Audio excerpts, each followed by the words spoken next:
Welcome to, so you didn't pass your CDCES exam yet. Yes, yet. Yes, yet, because I believe in you and I know you have the capacity to pass this exam. This is Beverly Thomassian. My pronouns are she, her, and hers. I've taken this exam 7 times. It's challenging, but it's doable. And that's my reflection to all of you. And I have some strategies that I want to share with you. And before I go into my whole official slide information here, I want to say that I've counseled probably close to 100 individuals over the past 26 years who have not passed the exam.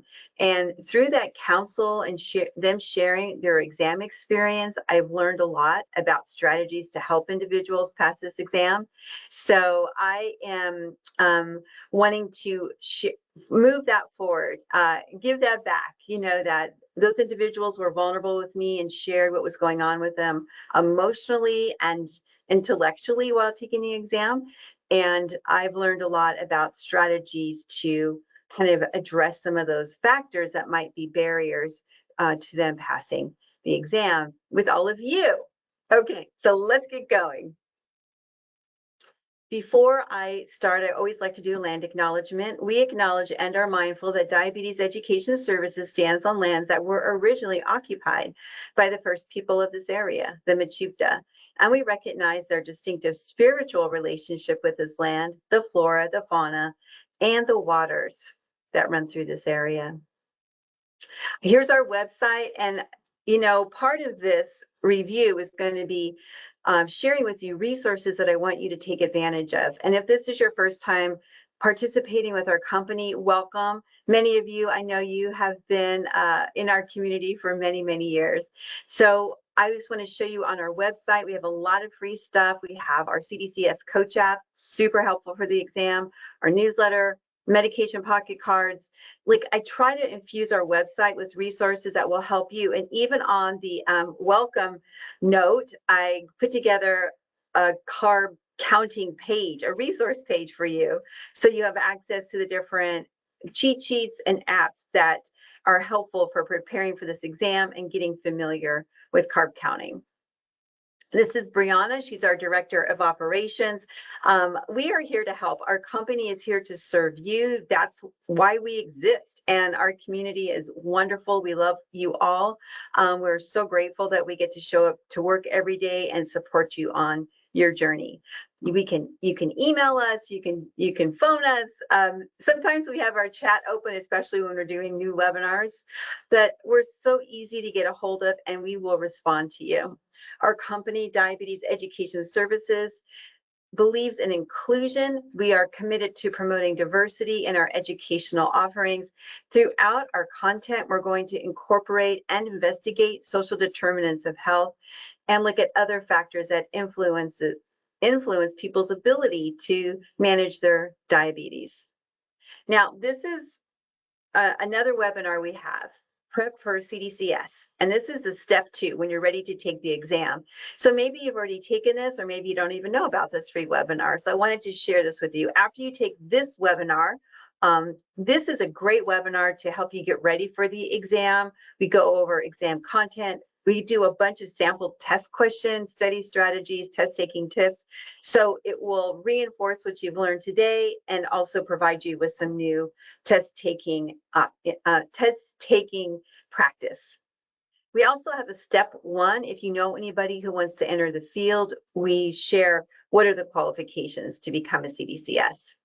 So this is a challenging exam. And, we were thinking about this a lot because I was like, gosh, 70% of people pass the exam the first time, but what about the 30% who don't pass? Like, what resources are there out there for those folks? And of course, we have our certification Facebook group, which is so amazing because you'll see when people pass or don't pass the exam, they share that outcome with their colleagues, and there's a lot of support and encouragement offered. So that's one aspect that we're doing. But And also I will do coaching. Like if you've come to all of our online courses or our live course and you've participated and taking our practice exams and you don't pass, I do one-on-one coaching. That is true. But I thought, what if I bring everyone together and we do this in a group setting to offer each other support, and then I share the wisdom I've gained from coaching people through this exam. So what are we going to, I just want to read a few things to here. Not passing the CDCES exam can feel disheartening, but you are not alone. This one setback doesn't define you. This one setback does not define you. You are not defined by whether or not you pass this exam. This is just an exam. It is not about your clinical knowledge, about your compassion, about your knowledge at all. It's about this not passing an exam. So please separate the two, because I've met many, many wonderful diabetes educators who are very knowledgeable who don't pass this exam on their first try. And it's just a simple matter of adjusting the way they look at the questions or filling in some knowledge gaps or other factors that have nothing to do with them as a diabetes care and education specialist. So please, please, please take this to heart. So this is just about, passing a test and figuring out how to address these test questions and getting to the best answer. So we'll talk about dealing with test anxiety. I would say from talking with folks, that's the biggest barrier. It's the test anxiety and also the critical voice. Those two things coupled together can sabotage your test taking attempt. So we've got to delve into that. And then I'm going to switch gears, like a dramatic switch of gears from emotional stuff right into test taking strategies and test taking tools. And then we'll end with a meditation for the exam. So I am going to hang out in the emotional space a lot today, because not passing this exam evokes a lot of strong emotions in us, and it can also evoke feelings of test anxiety. So we've got to address that. It's the elephant in the room that we've got to talk about. So get ready. So combating test anxiety, we're going to talk about strategies for healthcare professionals. And then I would like all of you, my first question when I coach people is, tell me about your testing experience. So I know it's not that comfortable to be present with these feelings, but I think it is really helpful. Spend a moment to remember your testing experience. How did you feel inside of you? How were your emotions? Were you hungry at the time? Were you thirsty? Did you have sweaty palms, fast heart rate, difficulty concentrating? And this is all an anxiety response, which is from adrenaline. So adrenaline is fantastic, right? Adrenaline or epinephrine is released from our adrenal cortex, and it helps us gear up for this exam. We need this energy for our exam to get through it, to answer the questions, to have our mind on fire. But sometimes we get flooded by this hormone, and we have so much anxiety, we can't sort through to get to the best answer. We might question ourselves, we might change answers. Anxiety can drive a lot of behaviors that you normally wouldn't engage with. So we just have to figure out, how do we feel during the exam? And most people tell me they feel anxious. Some people say, oh, I felt really calm and confident, but I would say most people have some degree of anxiety. Now, anxiety is completely normal during a test, right? It's normal, like you're going to give a lecture to a lot of people. I hope we have some anxiety. And so it's not a bad thing. It's going to prepare us for the journey ahead. But it can often lead to feelings of fear of failure, perfectionism, or we can also deal with imposter syndrome. So this anxiety can lead to physical symptoms, nausea, sweating, rapid heart rate, emotional dread, helplessness, and we might have some brain fog, like the answer, but you just can't calm your mind down enough because your thoughts are racing. So that's what we would call test anxiety. And let's keep talking. So healthcare professionals are particularly vulnerable. And if you have any questions during this talk or any comments you'd like to share, you can just type them under questions on the right-hand side, and I'll see them come through. And if they're really matching to what I'm talking about, I'll address them, but I might wait till after class to answer them. And I'm also going to ask you to participate during this. So I really want you to type your questions in, and I'm happy to address those. And let me just see somebody. Yeah. somebody just wrote in how they were feeling during the exam, and sweaty palms, just feeling your heart rate so fast. Very common feelings during this exam. So we're going to figure out some tools to help decrease that anxiety.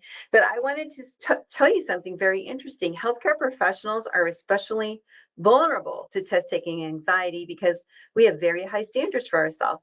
So we are super achievers. We've passed exams to get our licensures. We're very competent in what we're doing. And so we have high expectations for performance and competence. When we have fear of professional embarrassment, like I was saying earlier, the first time I took the exam, I was a manager of a health education department, and I was the first one to jump in the water and take the exam. So there was a lot of pressure on me to pass the exam on the first time. And during the exam, I had feelings of worry, like, what if I don't pass? I'm going to be so embarrassed. Here I am, the manager, and I can't even pass this exam. So we hold all kinds of different voices inside of ourselves when we're sitting down at this exam. And then on top of it, many of us juggle family, work. And then how are we supposed to study and take, practice exams and really integrate this knowledge into our brain and into our DNA? It's really tough. And many of us haven't taken a standardized exam for a long time. And so we finished our degree and now we're out and about in the world and we have to take a test again. Wow, that can cause a lot of anxiety for folks. Now, I wrote a book recently called Healing Through Connection, and I have struggled with imposter syndrome. I still struggle with imposter syndrome. I've been doing this job, running my own company for 26 years. I've been a diabetes educator, as you all know, for 30 years, and I still bump up against it. So I just want to let you know it's not uncommon. And I just want to read a little bit from my book, Recognizing Imposter Syndrome. We have discussed the fear of taking risks, but have you experienced fear or self-doubt about your intellect, your skills, or accomplishment? Even though your success is evident to everyone, fear and self-doubt can go hand in hand with imposter syndrome. This common syndrome affects up to half of high-achieving women in male-dominated industries. However, men also experience imposter syndrome, although they may be less likely to admit it or seek help. Even after running my company for 25 years, I still experience moments of self-doubt, feeling as though I've faked my way to where I am.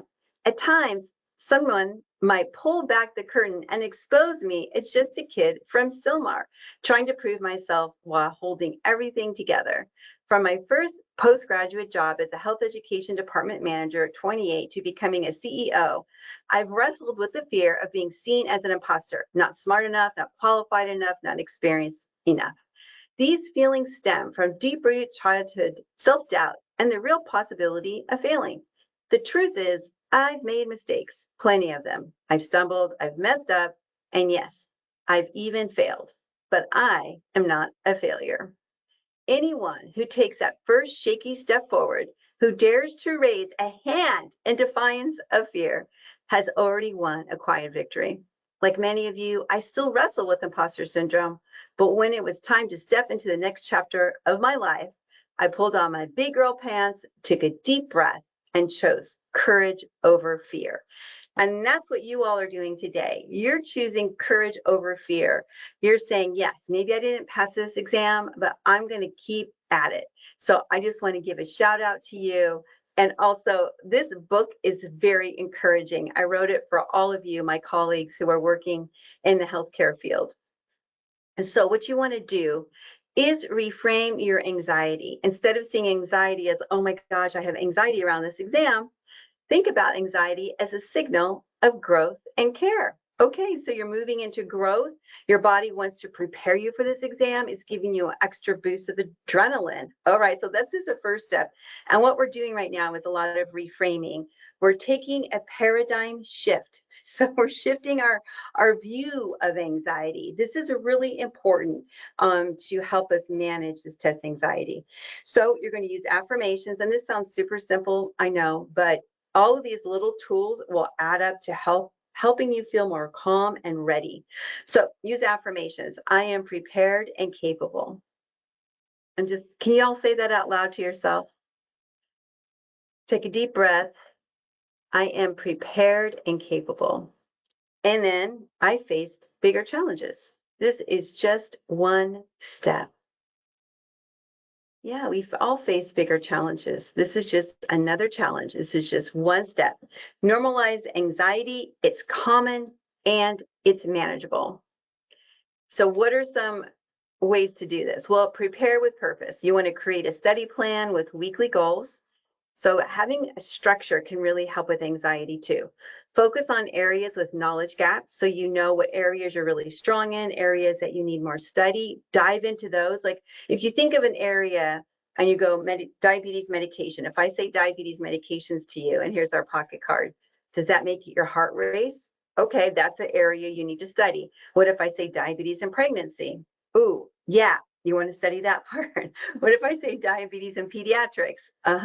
So these areas that you're uncomfortable with, diabetes and technology, maybe you really feel great with that. Maybe some of you are like, I don't really get to work with technology that much.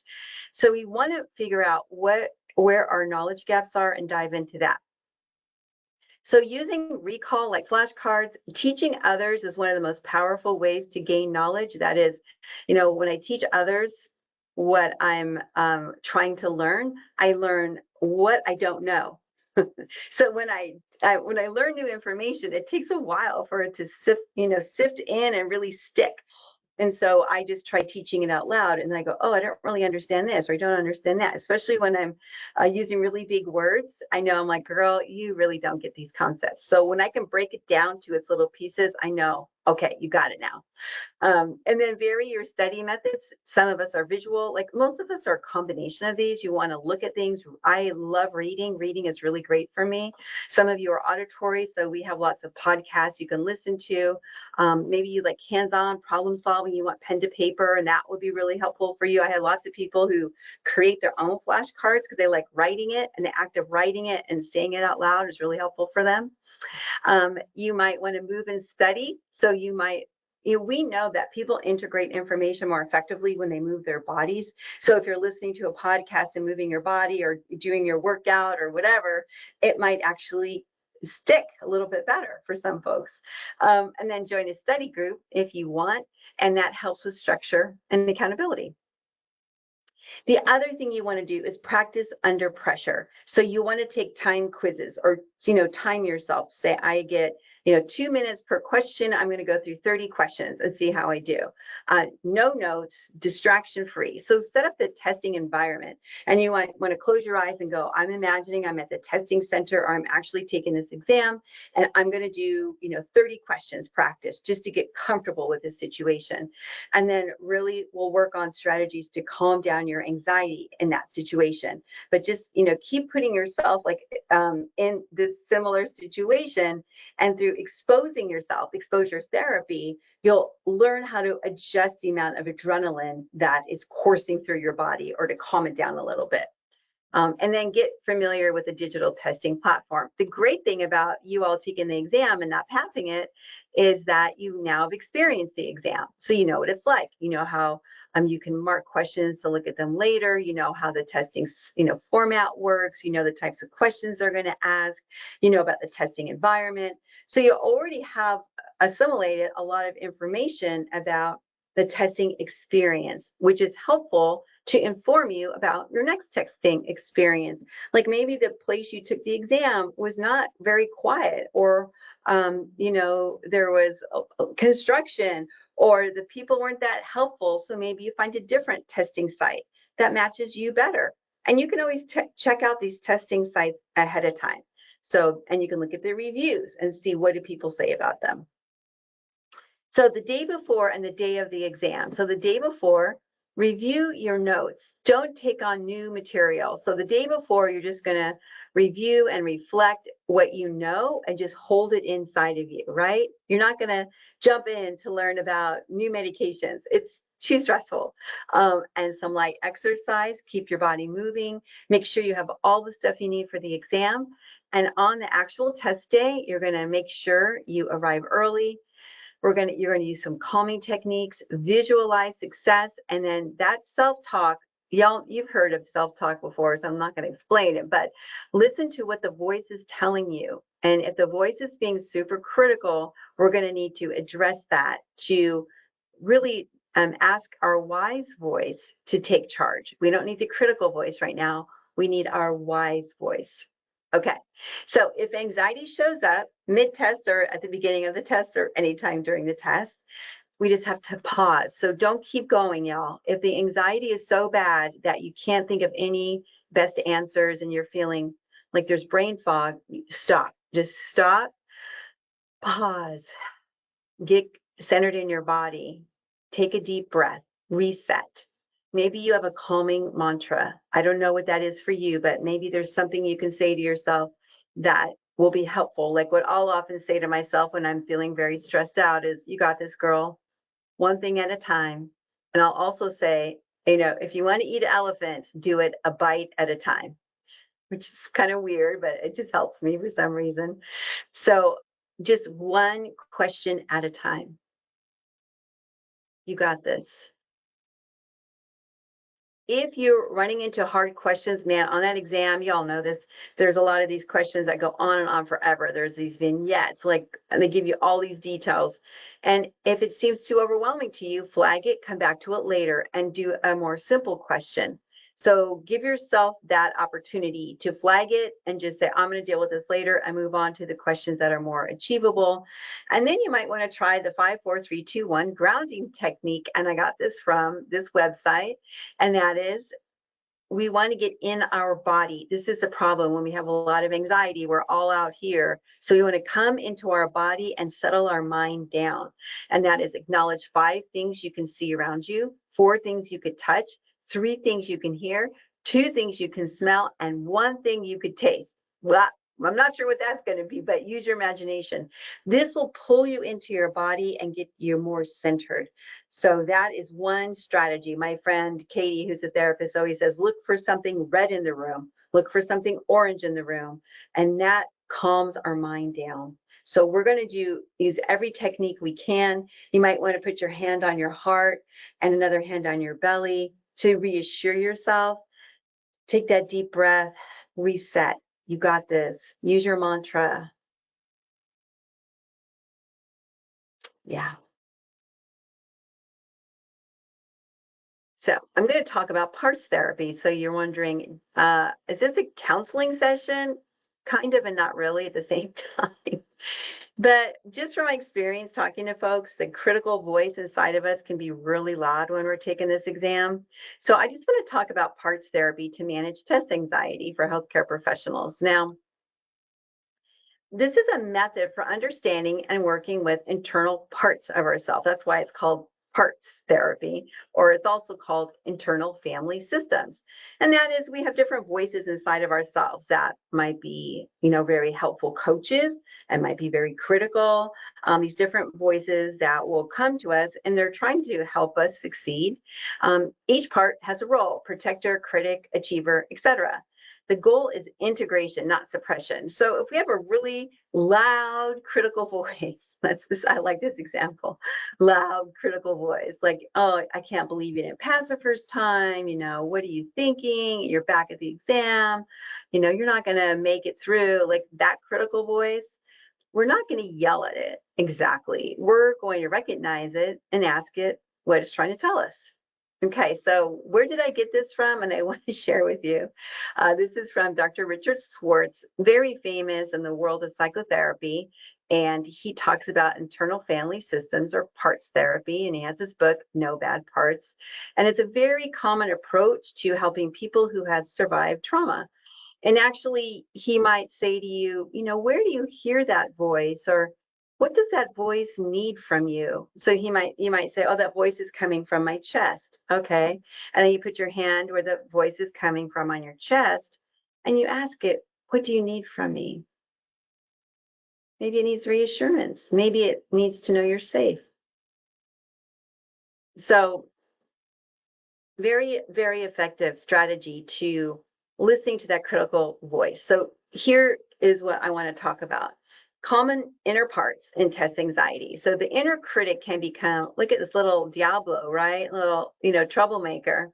The inner critic, you're not prepared, is telling you. Or maybe the perfectionist comes out and wants to share with you, you can't make mistakes on this exam. You got to get everything right. Or the protector might be coming out, the guardian, and it tries to prevent embarrassment or failure.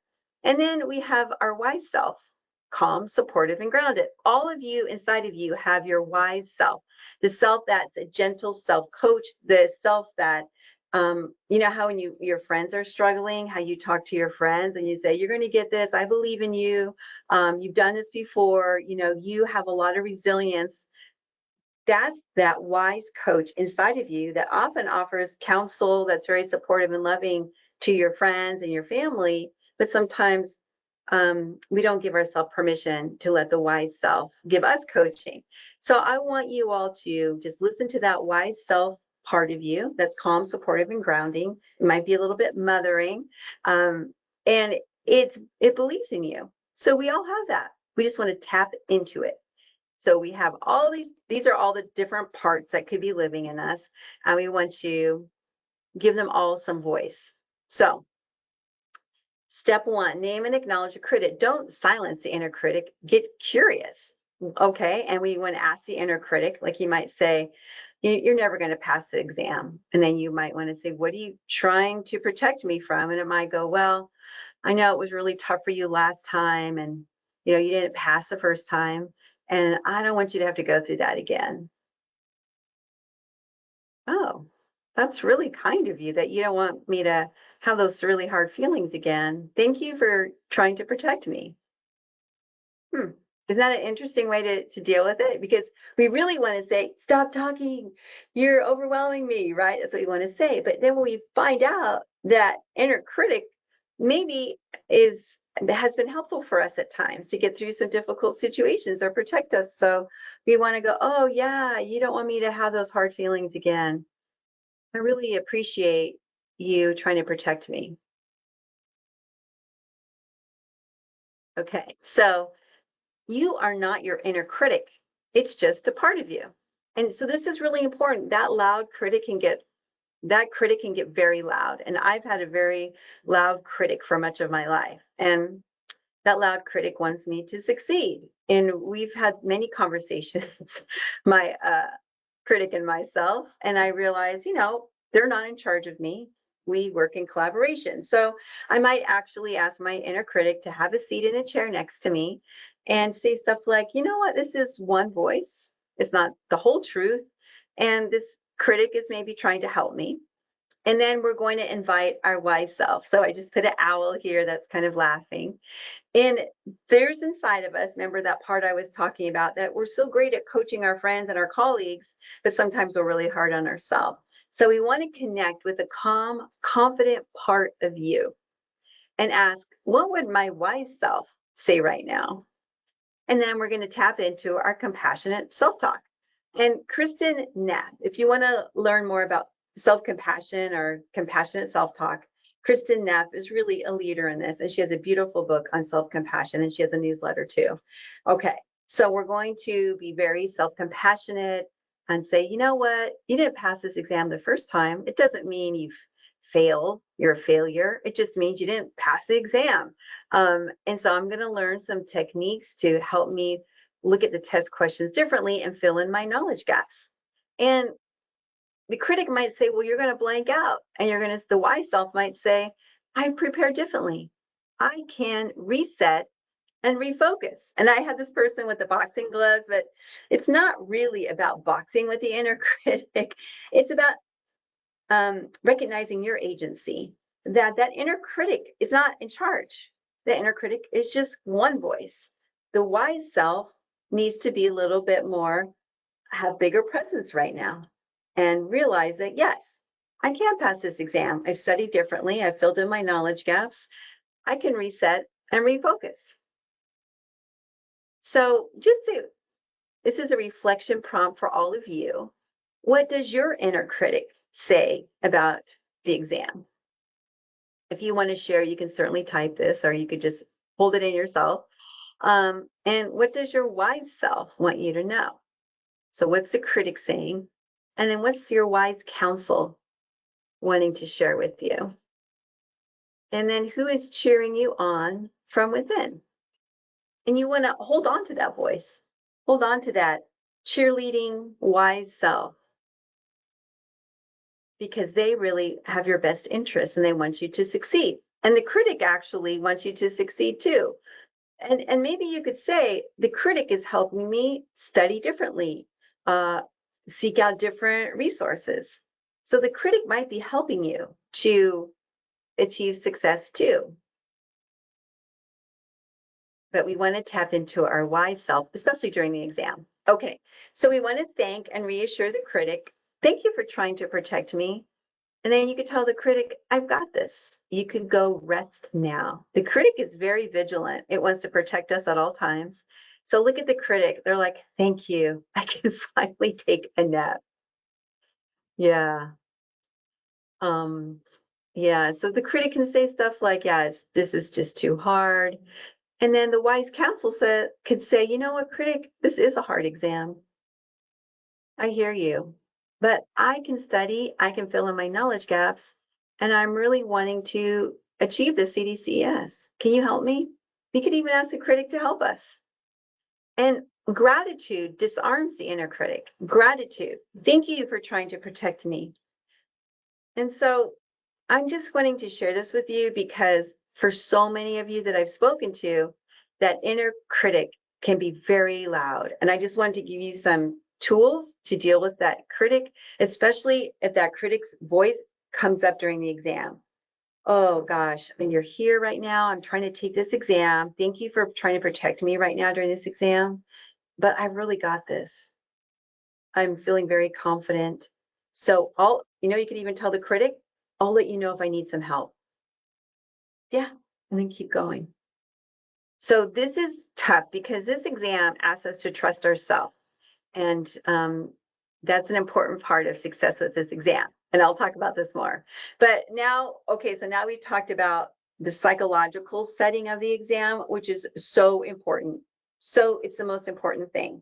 But now let's figure out, what do we have to know for this exam? Getting to the nitty-gritty. So the questions are linked directly to a task or tasks. And so you guys are writing. Thank you for sharing. I just so appreciate that. Yeah. The inner critic has a lot of things they want to say to us, and we're going to acknowledge it and just say, yeah, I hear you. That makes sense to me. Wow, you really care about me. Yeah, thank you for being here. And that acknowledgement can often really help the inner critic be heard and seen. And just like a child that's kind of misbehaving, when we hear and see them and acknowledge, oh, okay, that's what they needed. Okay, so questions are linked direct. Okay, I'm getting now to the exam. So I'm totally switching gears. I went from emotional, now I'm going right to cognition and intellect. So let's take a look at this. Questions are linked directly to a task or tasks, and each question is designed to see if you, the candidate, possesses the knowledge necessary to perform the task or has the ability to apply it in a job situation. 25 of the 175 questions are new, but they're not counted. So your score is based on 150 questions. So if you've joined me before for my other webinars, you know that this is a slide I go over what is on the exam. So there's 37 questions on assessment. And what you want to do is go through each one of these little bullet points. And the number one, somebody's asking, can we watch this webinar later on? Yeah, it's recorded. So if you can't stay for the whole thing, you can watch it again, absolutely. Or you can watch it for the first time. So this is going to be tedious, but it's going to help you so much. Go through each one of these bullet points and say, how much do I know about these topics? 1 to 5. Just give yourself a rating. And then like say 1, I don't know that much. 5, I'm an expert. And if you're having a lot of 2s, 1s, 2s, and 3s, that's an area you want to study more. I mean, honestly, I went through each one of these myself, and I figured out where in our content do we cover these topics. And in our CDCS bootcamp, I cover all of these. So I'm very familiar with all of these little bullet points. And then, oh yeah, so I just want to introduce you to our different online courses. And we have these levels, and the levels are part of our bundle. So the level 1 is diabetes fundamentals. And here in level 1, I go through like the building blocks for the diabetes exam and also our diabetes practice. It's a great place to get started. And I'm going to be addressing a lot of these as I go through that level 1. And here's the classes. They're recorded. You can listen to them anytime. You get CEs. The other thing I would really encourage you to take if you haven't listened to it yet is What We Say Matters, Language That Respects the Individual and Imparts Hope. This webinar is so important because it kind of puts you into the philosophical mindset of the exam. It helps you approach the questions from a person-centered perspective. And that's where I find a lot of people struggle, is they don't keep it person-centered or start where the person is at. You have to start where the person is at on this exam. Person-centered, looking at their strengths, seeing where they're at. And that is going to be a very important key to success. So this webinar will help you with that. And then there's behavior change theories embedded in the exam. They might not ask you like about trans theoretical or adult learning theory, but they're going to put you in situations where you need to apply these behavior change learning theories. This is a painless webinar. I think it's painless. I mean, I teach it, so of course it's painless to me, but it's 1 hour on the behavior change theories that are discussed in that Big Art and Science book. So, and it's free. You can listen to it as a podcast. All right. What else?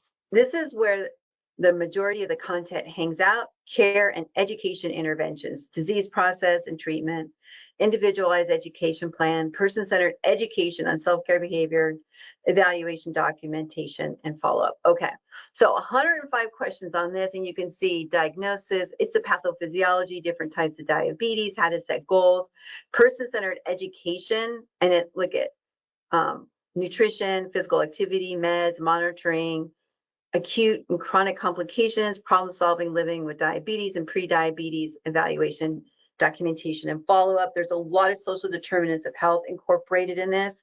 And for this particular section, we need to be super familiar with the American Diabetes Association standards of care. Now, you can read the standards of care in our app, our CDCES Coach app. It's there for free. On our resource page, which I'll show you in a minute, you can read it, or you can buy the book. We sell the actual book that is now, let me just look at how many pages, 349 pages. It's a lot of content. So this is why we have the level 2 standards of care intensive, where I go over each of the standards in detail. So I'm going to highlight for you what you need to know on this in the standards of care for your exam and your clinical practice. And the great thing about, you can of course read this, and you can supplement with watching these webinars. It will really help you hone in on what's most important. Just reading the standards of care can be a little bit overwhelming because you're like, this is a lot of info. What do I need to focus in on? And since I've taken the exam so many times, I'm really familiar with what's most important. And then there's level 3, diabetes mastery. And this is really right before you're about to take the exam. I go through these 9 classes, and there is some repetition from earlier content, but what I'm doing is just like, these are the most important things you need to know for the exam. And I pummel you with poll questions, with test questions. And look, there's even a class 9 test taking session, 48 questions I go over. So I want you to get super comfortable, familiar, at ease with taking test questions, getting to the best answer, etc. These 3 courses we put together in a bundle. It's called the CDCES bundle boot camp. Super helpful. Okay, exam content. So we also have standards and practices, and here we need to be familiar with the different guidelines, the ACE, ADA, and also the national standards for diabetes self-management. And here we're going to definitely look at inclusion, diversity, and equity. So 2 essential tools you cannot live without is this ADA standards of care. And like I said, you can get a physical book, or you can get it, virtually, an ebook, online, on our app, etc. And then this is the ADCS review guide. If you haven't purchased this yet, this is 480 sample test questions with the rationale. Super helpful for taking the exam. Then it will really get you comfortable test taking and kind of get in the mind of the exam writers. And here's our articles to read to prepare for the exam. So when you signed up If you go to CDCES Prep, if you just go to our website under free, I put it here under free resources and then CDCES Prep resources. I have a bunch of articles here that you want to read. And here's the ADA standards. Oh, I have cheat sheets that are super helpful. Screening and diagnosis of diabetes, medication cheat sheets, language, self-care behaviors. This is still available. It's crossed out because it's on a paid website, ACE. And then we have DSME and landmark studies. Oh yeah, there's landmark studies you need to be familiar with. And I summarize the landmark studies. So gosh, I am invested in you succeeding. And so I try to put together as many free resources as possible so you can access this content to move forward. And we also have an amazing certification group. This certification exam study group, like I said, they help each other and it's growing. I think we're almost at 3,000 members. And someone was asking, does this have the most recent ADA standards? Yeah, it does. So the ADA standards of care, they usually just modify the standards. They don't usually have big clinical changes year to year.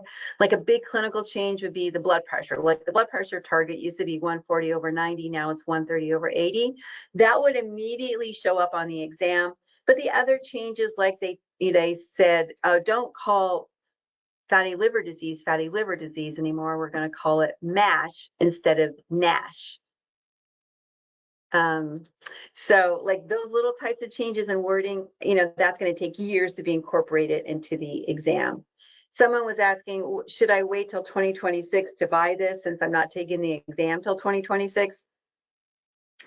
Yeah, well, if you want to take it early 2026, I would buy it now and use it as a study tool. They only update that book like every 3 years or so. And most of the questions are still going to be accurate because diabetes doesn't change that much overall. So even if the new standards come out and there's a big change, you'll know that, oh yeah, I want to keep that in mind when I'm going through this book. That was a big change that I need to know about.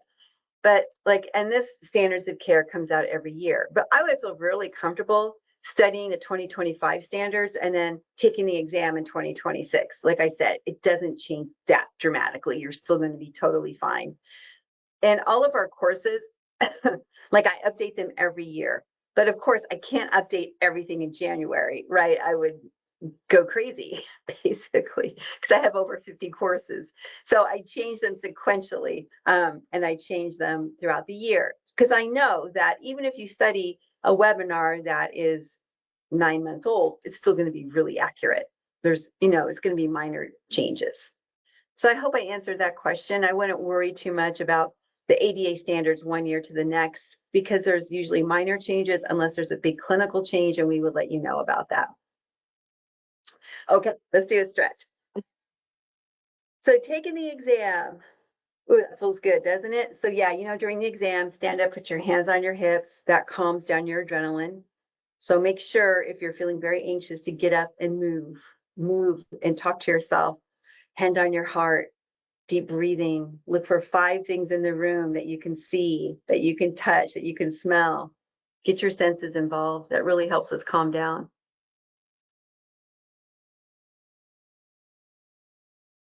Yeah, somebody was saying during the exam, you can mark answers you're not sure about and come back to them later. And then when she went to go look at them later, that caused her anxiety about changing the test question. So I would say, once you choose the best answer, let it go unless you really feel unsure about it.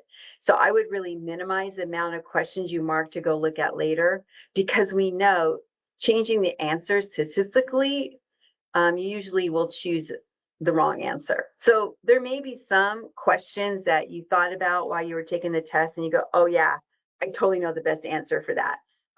And you remembered a fact. So that answer you could change.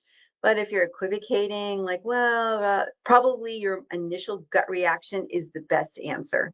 So I would just say, be very, what's the word? Lenient, or no, that's not the right word. Don't allow yourself to choose a bunch of questions that you're going to go back and look at. Just the ones that you're really unsure about. And then be hesitant to change unless you've got that fact. All right. Thanks for asking those questions. Let me see if there's any other questions I've missed. All right. Okay. Look at, here's my next slide. Don't change answers unless you are absolutely sure. Oh, this is a really good one. Read each word aloud in your head, out loud in your head. That's so weird, right? Like, why is Beverly saying that? Because people tell me this a lot, that I skip words. So you don't want to skip words. You want to read each word, because one word can change which is the best answer.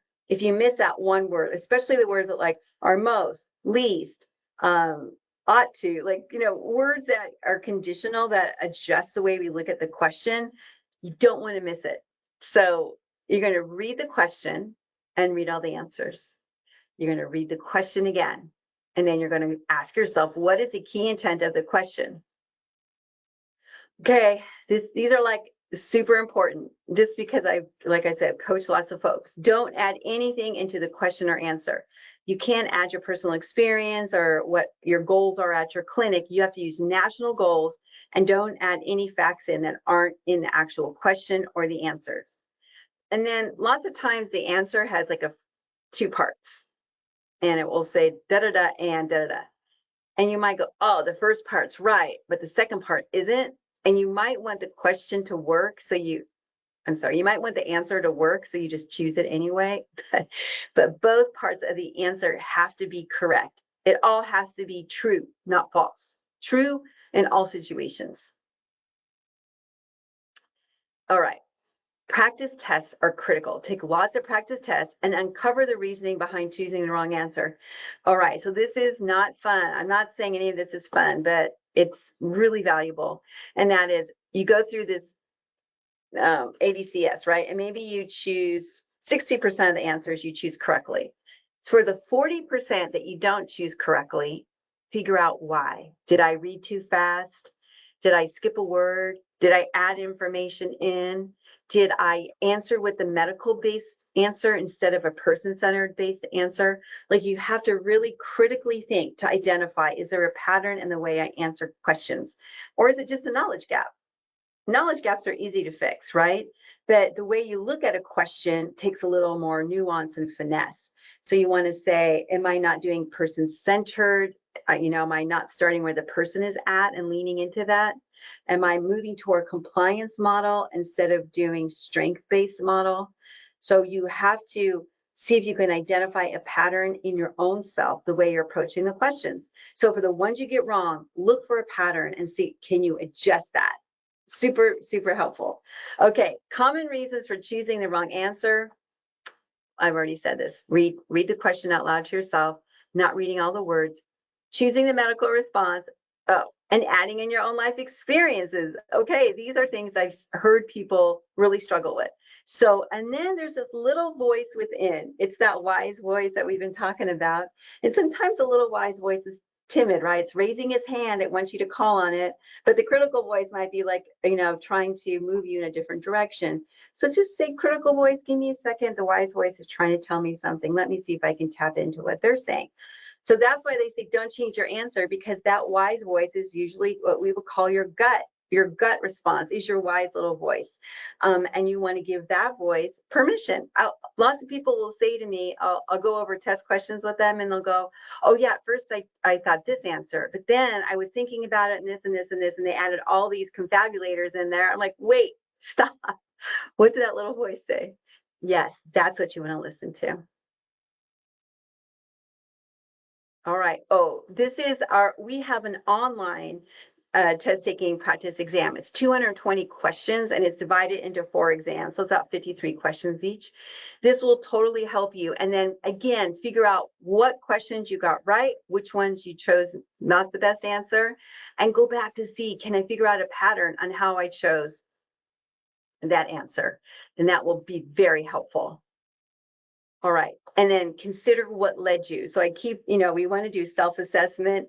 And then of course we have our question of the week on our app. So we do a question of the week. And then on Thursday, we do a rationale of the week. So man, we're just doing our best to support you on this journey. Because when I took my exam for the first time, I was just like a squirrel. I was like a blind squirrel looking for nuts. Like, I didn't know what was happening. I'm just like, I think I can figure this out, but I'm not really sure. So I have that uncomfortable experience, and I want to provide you with some resources so that you feel more confident going in. So if the answer you want isn't there, pivot, breathe, readjust. We're talking about this a lot, this pivoting, breathing, hand on your heart, readjust. I got this, positive self-talk.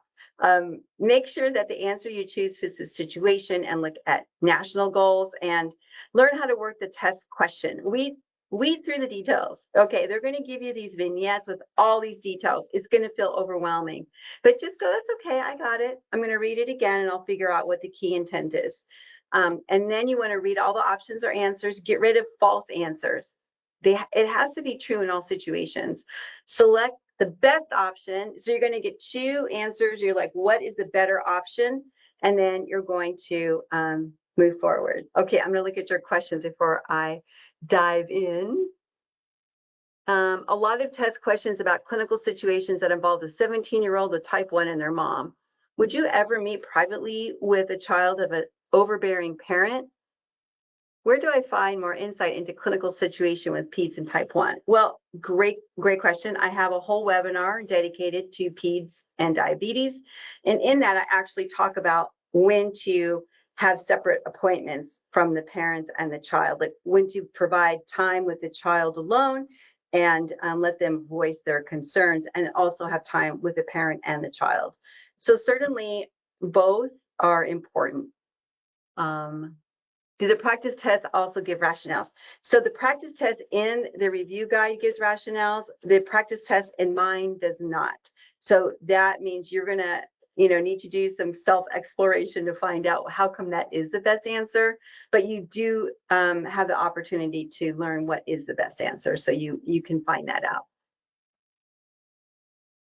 All right, all right, let's keep going. Now, these are some new questions I put together for you, so let's see how it goes. Based on the ADA, before I do these questions together, I really want you all to commit to answering them. So even if you're not sure, somebody's asking another question. What would be the best way to retake the 2 practice exam in the guide? I've already marked them up. Right, so if you buy this guide and you've marked it up, I would, well, you could buy an e-version of the guide, or I'm not really sure what you would do, erase your answers. Okay, so getting back to this. Oh yeah, I'm going to ask you all to 100% commit to answering and choosing what you think is the best answer. This is safe.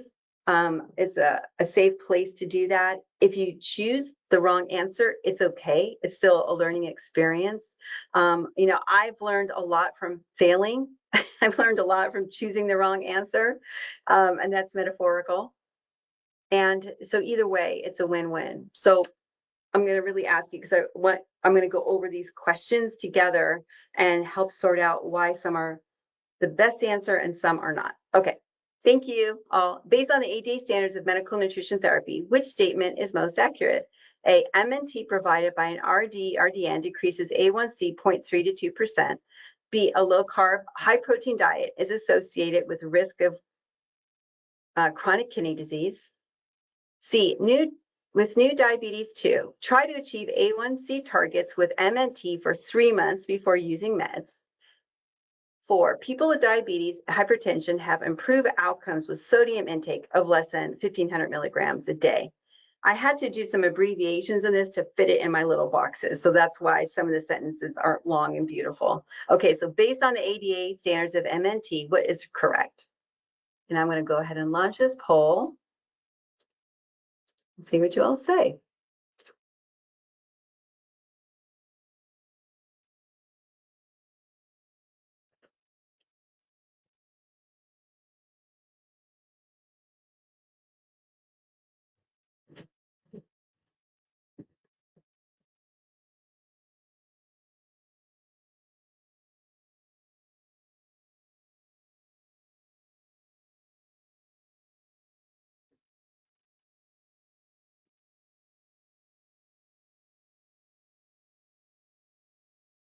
Okay, I'm going to wait 10 more seconds. I'm at 77% of you voted, so I'm looking for 100%.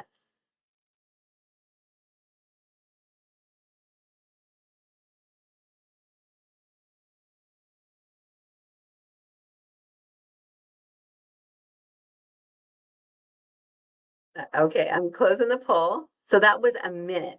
And I've read it before a few times, so maybe a minute and a half.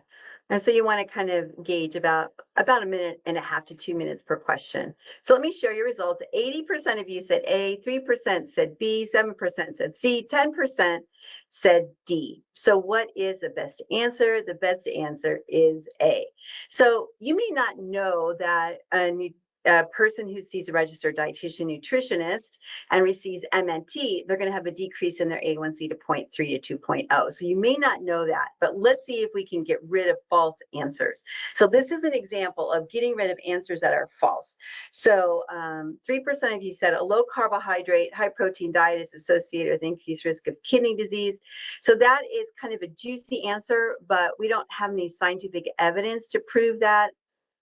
As a matter of fact, in the ADA standards of care under medical nutrition therapy, they do talk about a lower carb diet and really focusing on, eating lots of vegetables and healthy carbohydrates can be very beneficial, lowering blood glucose and improving outcomes. So no data to show that this can cause chronic kidney disease. So that's just a knowledge gap if you chose that.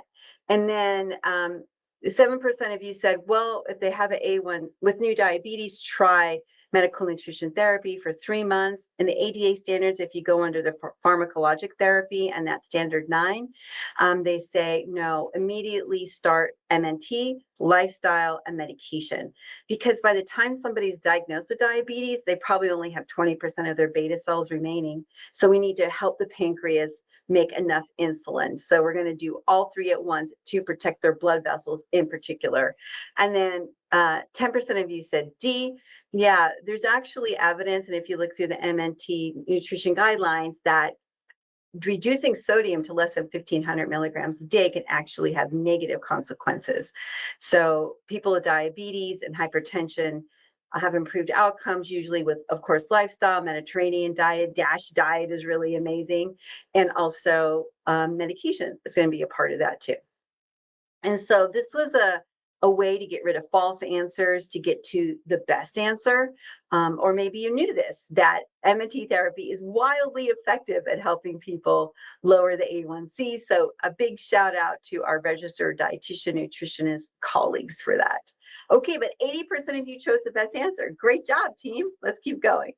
JL is a new nursing graduate and asked you questions about glucose monitoring in the inpatient setting.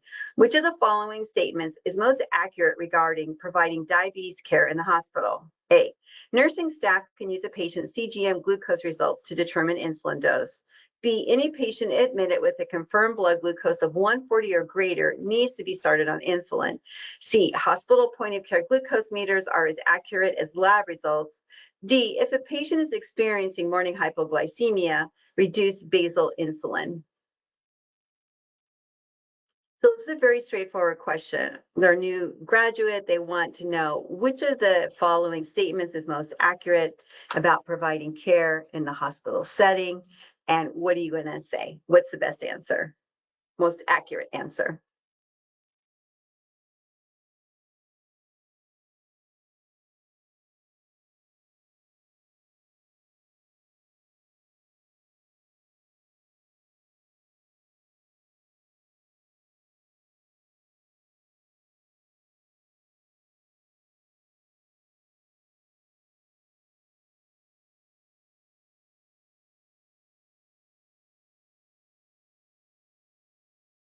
All right, 46% of you voted. We're halfway there. We got this, team.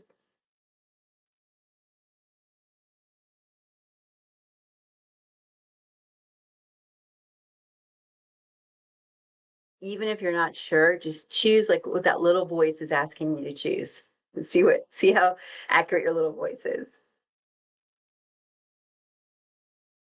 Okay, I want to close the poll, share your results. So 15% of you said A, 7% B, 22% C, and most of you chose D, 56%. All right, let's close the poll and see.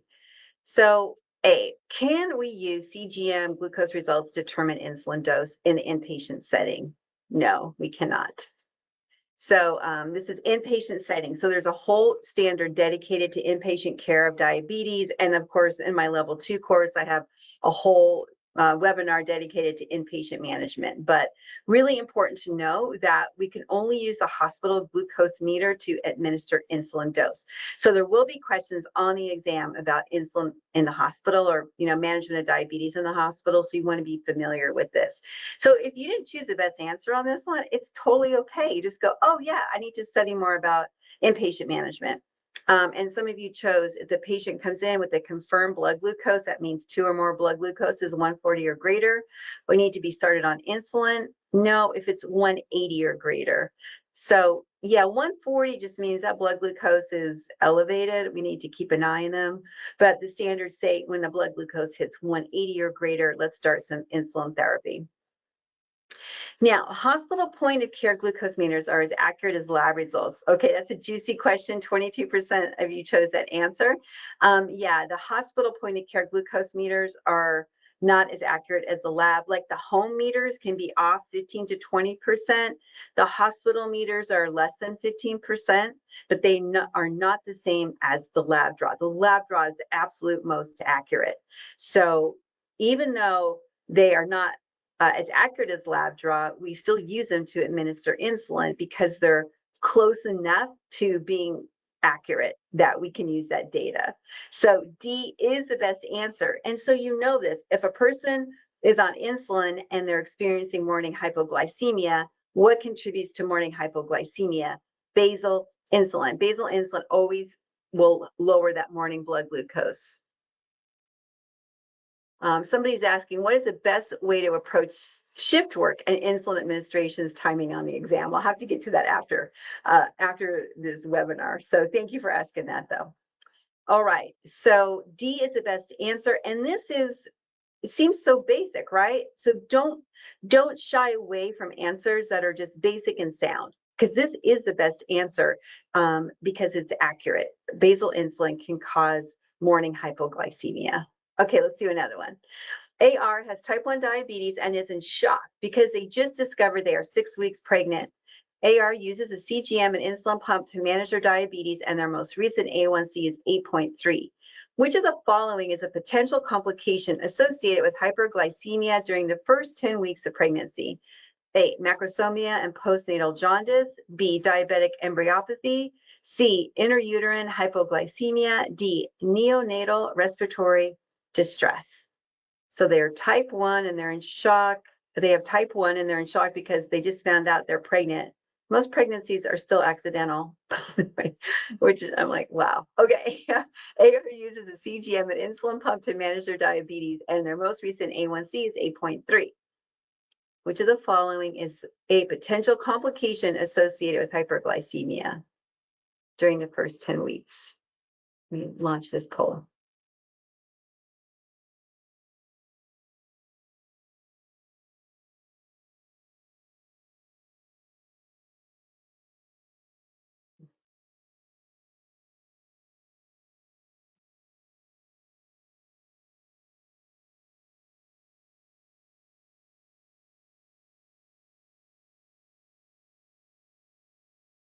Okay, we'll wait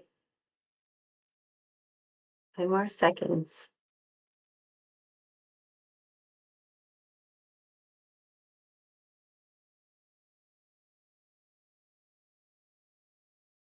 All right, I love that. 83% of you voted. That's great. I'm going to close the poll and show you the result. So 20% of you said macrosomia, 53% of you said diabetic embryopathy, 20% intrauterine hypo, and 7% neonatal respiratory distress. Okay, so what if you don't work with people with diabetes when they're pregnant? This is an area that you're not that familiar or comfortable with. Well, the great news is there's a whole standard dedicated to diabetes and pregnancy, and we have a webinar dedicated to diabetes and pregnancy. So you can fill in your knowledge gaps. I would say pregnancy and pediatrics and medications are the areas that people feel most uncomfortable with. So we're going to make sure we use our common sense. Okay, so this person is 6 weeks pregnant and they're on a CGM and insulin pump. Their A1C is a little elevated.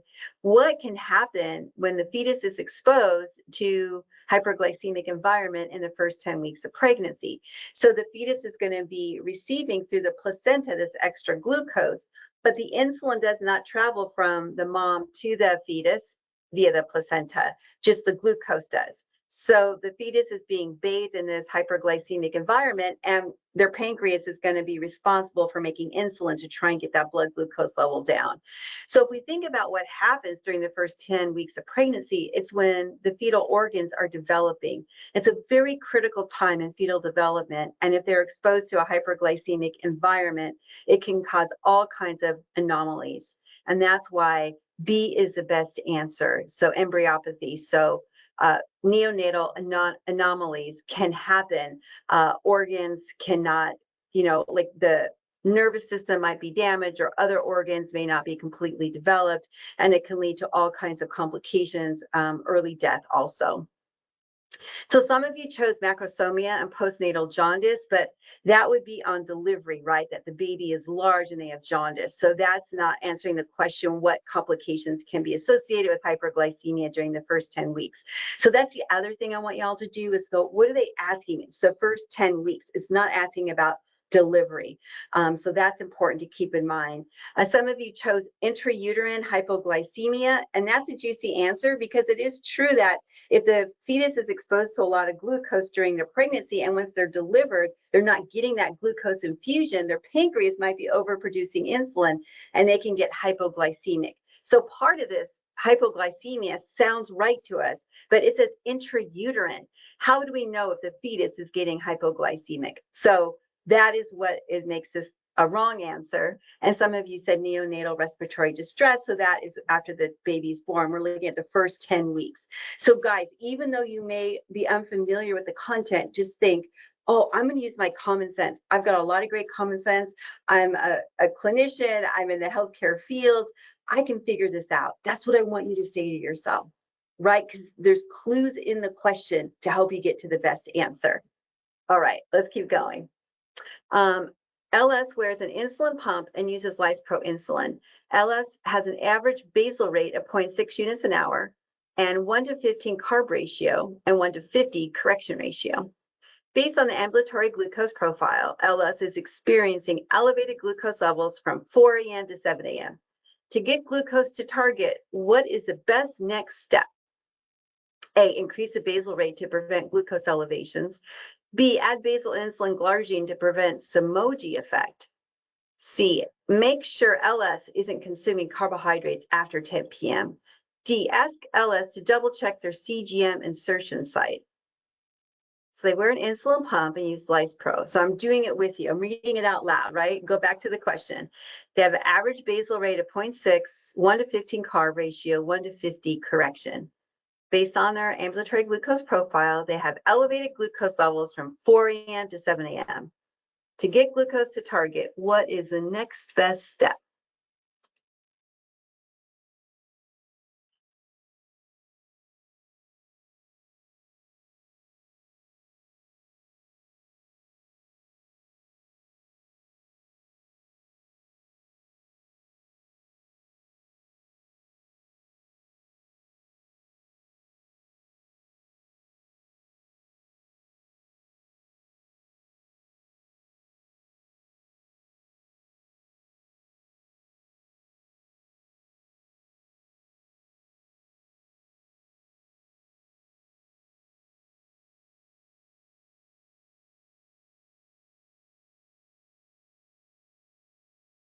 Okay, 57% of you have voted, so I'm going to really encourage the rest of you to vote.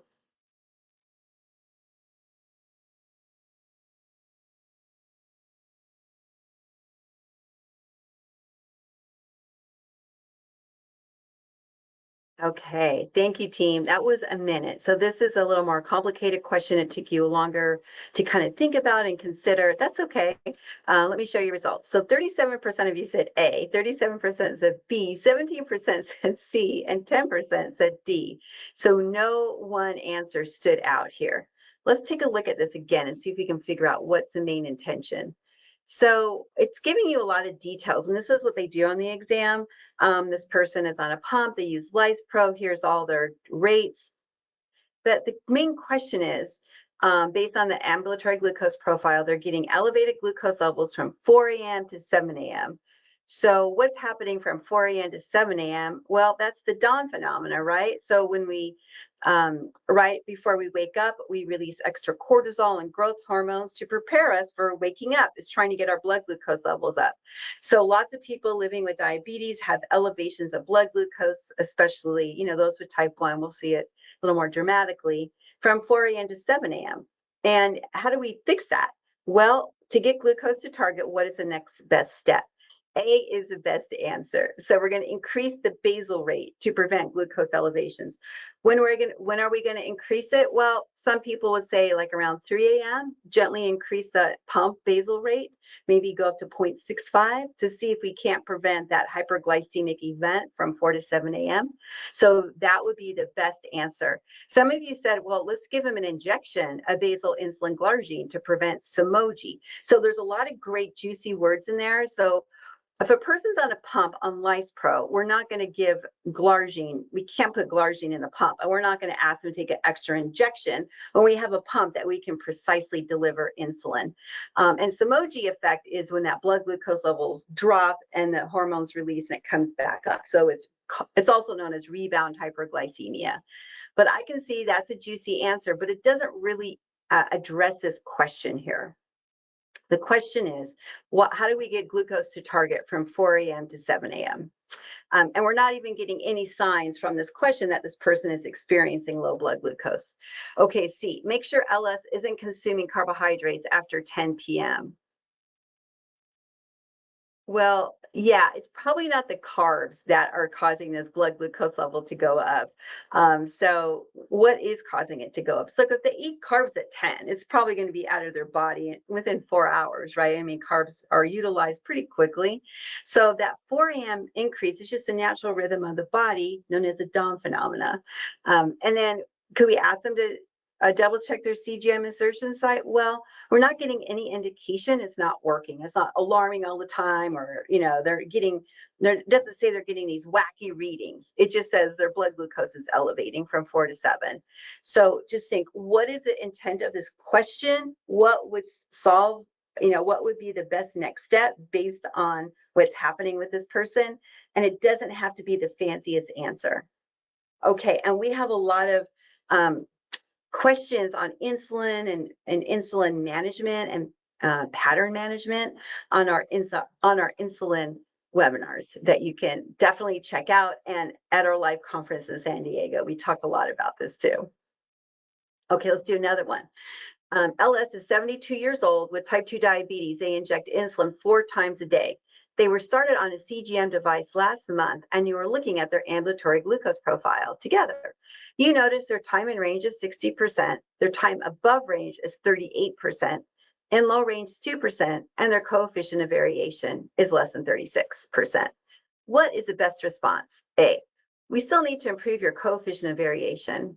B, based on these results, let's decrease your insulin by 20%. C, this information is going to help with problem solving. D, time in range should be 70% or greater for your age group. Okay, so we have type 2, a person who's 72 years old with type 2. They inject insulin 4 times a day. They're on a CGM, and these are their results with their ambulatory glucose profile. What is the best response? Let me launch this poll.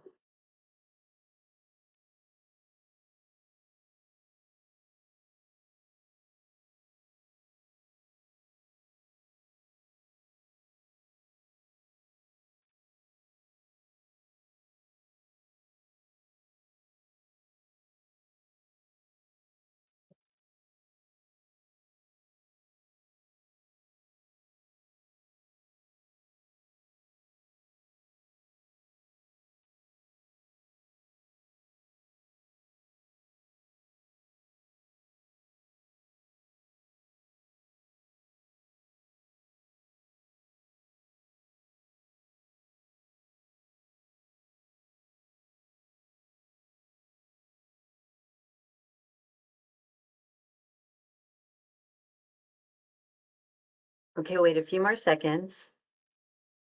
We're at 75% of you voting. You guys are doing so great.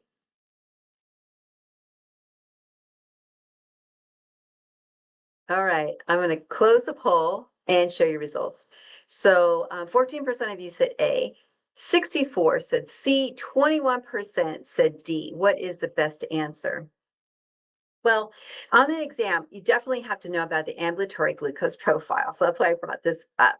Now, some of you said we still need to improve your coefficient of variation. What does that even mean, coefficient of variation? Well, let's take a look.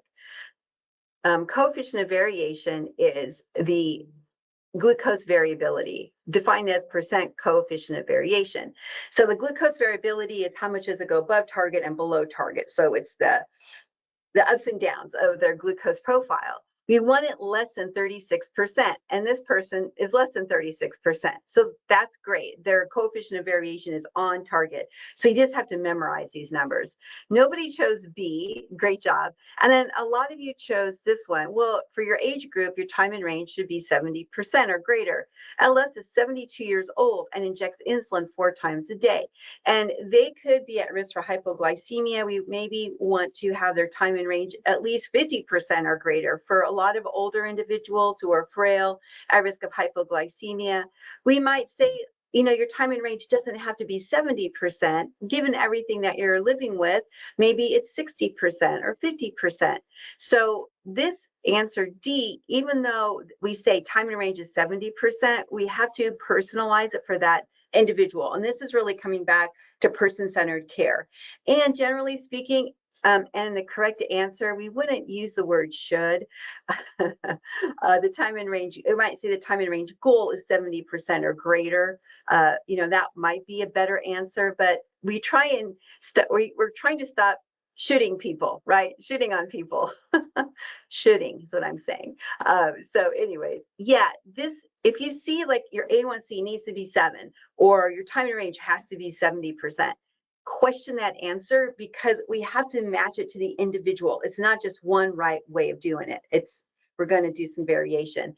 And someone was asking me last on this question, like she says, why wouldn't you ask them if they're eating carbs after 10? Lots of people snack at night and it imitates the dawn phenomena, you know, that the dawn phenomena. And the thing is, yeah, it doesn't really ask it that way. It doesn't say, oh, explore if they're eating during the evening. It doesn't say that. It says, make sure LS isn't consuming carbs after 10. So it's really the way the question is worded too. And right, you have a lot of experience working with people probably living with diabetes, and we'd always say, hey, are you snacking during the night? But that's not what C says. It says something different. So this is really important, you all, to be very strict with yourself on just using what's in the question and the answers. So that's just what I would say to that, because yeah, we're going to bring our life experience with us, but really kind of moving into the wording they're using is important. So getting back to this, C is the best answer. Oh, this information is going to help with problem solving. And why? This is person-centered. It says, oh yeah, we've got this great information. Let's work with it to figure out what's working and not working and make adjustments. Okay, poll question 5. TR can't figure out why her blood glucose always spikes after breakfast. Using the exchange list, how many grams of carb is in the following breakfast? 2 corn tortillas, 2 fried eggs with salsa, a half cup of hash browns, an 8-ounce glass of milk. Is it 75 grams, 57 grams, 60 grams, or 4 servings? Their blood glucose always spikes after breakfast. Using the exchange list, this is very straightforward. How many grams of carbohydrate is in the following breakfast?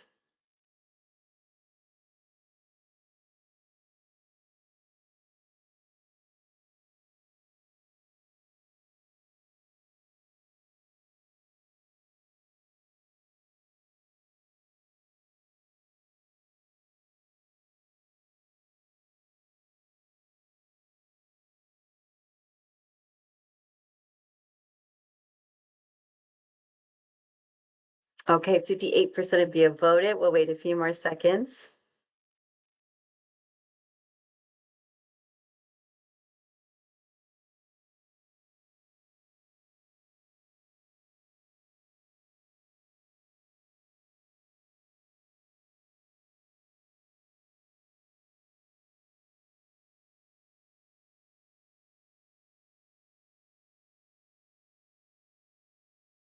Oh my gosh, thank you. 91% of you voted. I'm so proud of you. I'm going to show your results. So 47% of you said B, 37% said C, 13% said A, and 3% said 4 servings. Okay, so I'm so glad we're doing this question together because it says using the exchange list, how many grams of carb? So the answer has to be in grams of carb.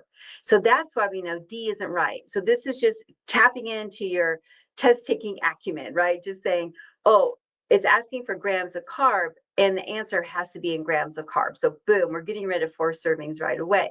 So let's count this up together. And this is the exchange list. And in the exchange list, the reason I bring this up because it still appears on the exam.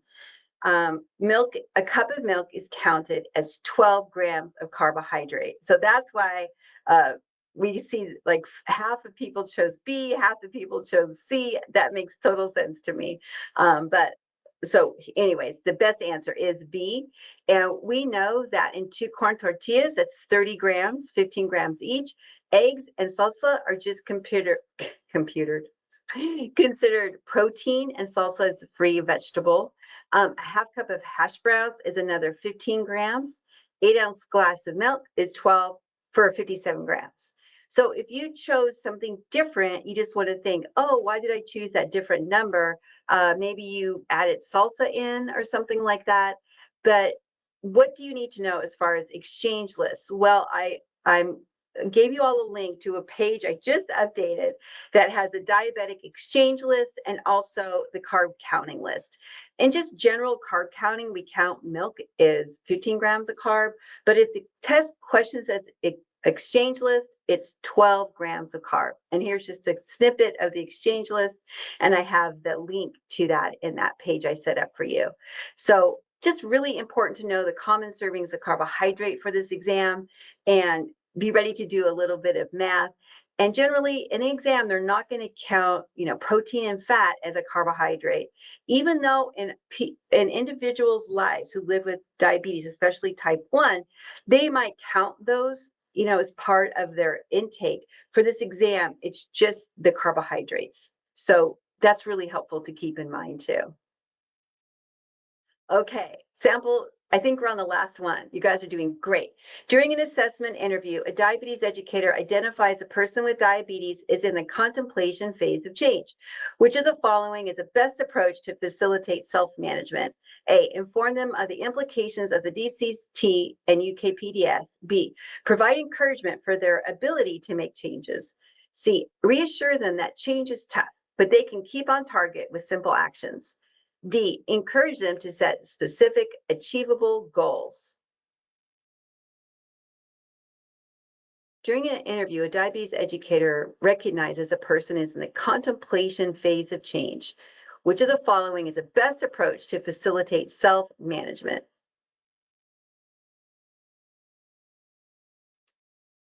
All right. Oh, we have 2 more. There's this one and then one other one.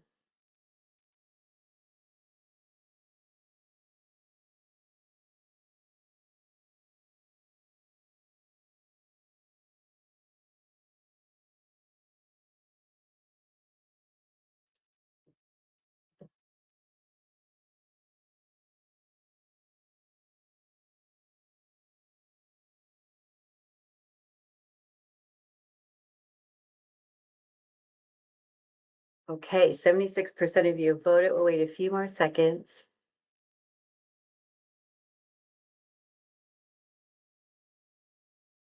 Okay, I'm closing the poll. I'm so proud of y'all. Okay, sharing the results. 62% of you said B, 34% said D, 3% said C. What is the best answer? It is B. So 62% of you chose that.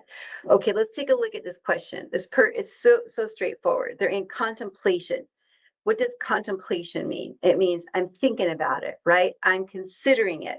So if a person is considering it, are we going to have them set specific goals? If you said to me, oh, Bev, I'm thinking about taking the exam, I'm like, well, you got to set a study goal and really, study a standard of care every month. They're like, I'm just thinking about it. So really with this whole trans theoretical model, don't let it, twist you up.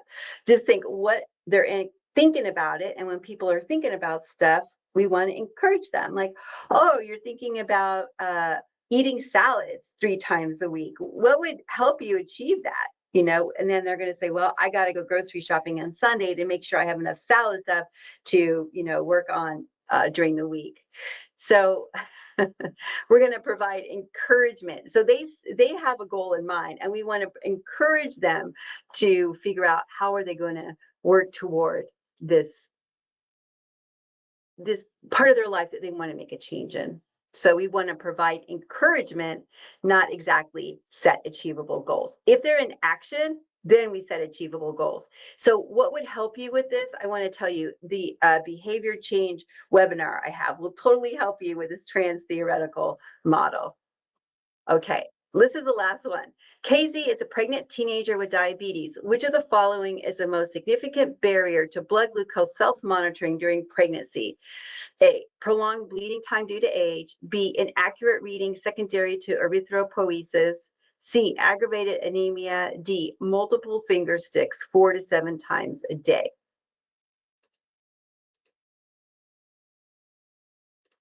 Okay, so they're a teenager with diabetes and they're pregnant. Which of the following is the most significant barrier to blood glucose self-monitoring during pregnancy? Is it A, prolonged bleeding time, B, inaccurate reading, C, aggravated anemia, or D, multiple finger sticks a day?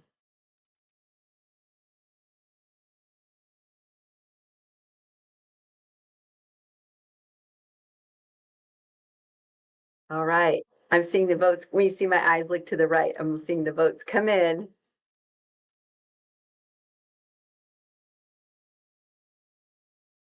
Okay, I'm going to close the poll because this is such a perfect poll question to end on. 100% of you chose the best answer. I'm so proud of you guys. That's great. Yes, multiple finger sticks a day. So I won't even go over this anymore, but I know there's some more questions and I'm going to, somebody's asking, where do I find the e-version of the study book? Well, you can go to our website, diabetesed.net, and under books, you'll see the e-version of the review guide there. I just want to encourage you, if some people like doing virtual classes, online classes, but some people really want to be in the energy of a live training. And Diana Isaacs and myself are going to be teaching October 22nd and 23rd in San Diego. The content in this program will help you so much with this exam. And you'll get to ask questions, you'll get to have fun, we have prizes. Plus, it includes 2 live days, but additionally 12 recorded webinars that you can study on your own, including the pediatrics, standards of care review, older adults, diabetes and pregnancy, and so forth, all those specialty areas that we talked about. It's super fun and beautiful there. And you know what? You've got this. Let your knowledge shine. Anxiety is normal, and it means you care, like you're really invested in this. You've done the work. You belong here. You've got this. I really want you to just use this as your mantra. And all of our online courses are accredited, and you can see we have accreditation for all of the healthcare professionals that are attending today. Hopefully, I know some of you chose other when we asked you what is your profession. So we've really tried to expand our accreditation to make sure you get the credit for your hard work. Here's our bundles. We have a CDCES boot camp. If you're thinking about taking the BC-ADM, we have a dual certification. This is our most economical. It's a mini boot camp that just has level 2 and 3 and the test taking toolkit. So we really try and accommodate your needs. And you could always use code SUCCESS10 to get a 10% discount off of our courses and live seminars. So our mind-body connection, we want to use deep breathing techniques. And I love this photo of this gal putting her hand on her heart. Grounding and mindfulness before studying, before taking the exam, yoga, walking, dancing, prioritizing sleep, nutrition, hydration. Sleep is such a gift. Make sure you have enough fluid on board and make sure you enter the exam not being hungry, because when we're hungry, it releases adrenaline and that can make us feel even more anxious. So I wanted just to end with a guided meditation. and then I'll answer your questions. You want to meet your inner critic with compassion. And I have this as a handout too that I've included. So sit comfortably, hands relaxed, eyes closed, deep breath in and out, and just settle into this moment.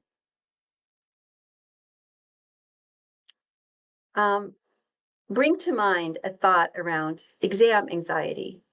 Hear that inner voice. Recognize it's only one part of you. Ask it, what are you trying to protect me from?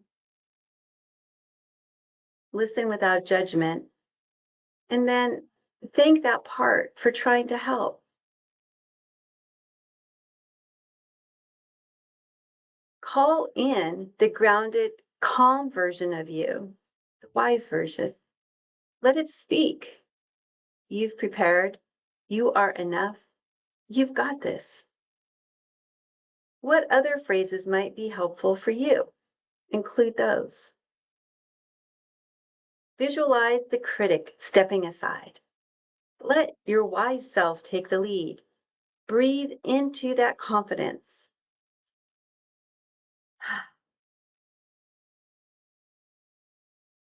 Deep breath in and out. Return to your body and breath. And when you're ready, open your eyes and carry this sense of calm with you. You can do this meditation the night before the exam, the day of the exam, during the exam. I really want you to call upon that wise self that we all have inside of ourselves. And final notes from Coach Beverly as you embrace the journey ahead from my book. Take the risk, say yes. Try that thing you've been putting off.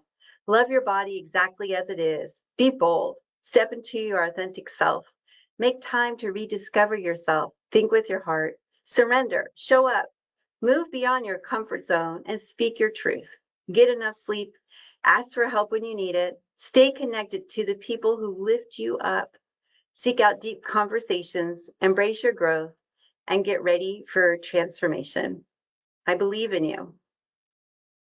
This is Coach Beverly signing off, but not yet, because I want to encourage you to join our exam study group. We have a lot of different social media channels we post on, and I believe that you're going to do great. And even if that doesn't mean you don't pass the exam, it's okay, because you're learning more about the exam and about yourself and about having that conversation with yourself.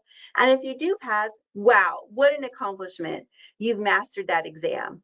But regardless of whether or not you have that CDCES after your name, be reassured and know that you are doing a great job providing compassionate and thoughtful diabetes education.